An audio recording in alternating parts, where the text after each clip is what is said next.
जय जगन्नाथ। केमती अच्छंती आपण माने? आशा करुछि आपण माने भलरे थिबे। चलंतु देखि नबा आज मोर लंच रे कौन सब आइटम्स अच्छी।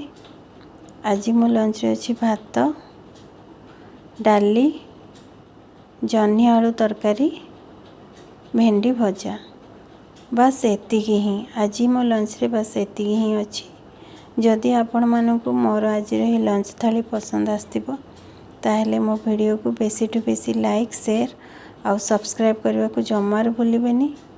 आपण मानकु गोटे अनुरोध, जदि मोर लंच थाली किछि कमी थिबो ताहेले मते कमेंट द्वारा जणाइबे। पुणी मिसिबा आ गोटे नुआ वीडियो सहित।